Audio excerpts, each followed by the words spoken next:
محبت اہل بیت علیہ السلام صرف انسانوں کا خاکہ نہیں بلکہ کائنات کے ذرے ذرے میں امام حسین علیہ السلام کی محبت بستی ہے۔ جب حق و باطل کا معرکہ برپا ہوا تو صرف انسان ہی نہیں بلکہ بے زبان جانوروں اور پرندوں نے بھی اپنی وفاداری اور محبت کا ثبوت دیا۔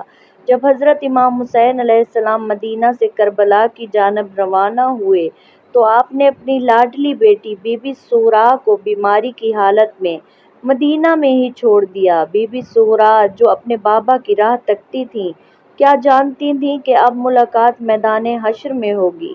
کربلا کی تپتی ریت پر جب امام علی مقام نے شہادت کا عظیم رتبہ پایا تو ایک سفید کبوتر کہیں سے نمودار ہوا۔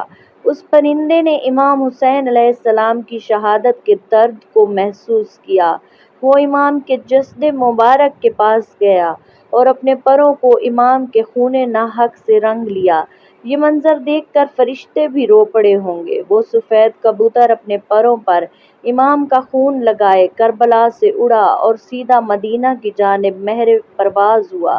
وہ کبوتر بی بی زہرا کے گھر کے صحن میں آ گرا۔ جب بی بی زہرا نے اس پرندے کے پروں پر لگے خون کو دیکھا تو ان کا دل تڑپ اٹھا۔ وہ سمجھ گئیں کہ جس کا انہیں انتظار تھا وہ شہید کر دیے گئے ہیں۔ یہ خون آلود کبوتر اس بات کا گواہ بن گیا کہ جب انسانوں نے وفاداری کا حق ادا نہیں کیا تو خدا کے بے زبان پرندوں نے اپنے خون سے امام مظلوم کی شہادت کا پیغام پہنچایا۔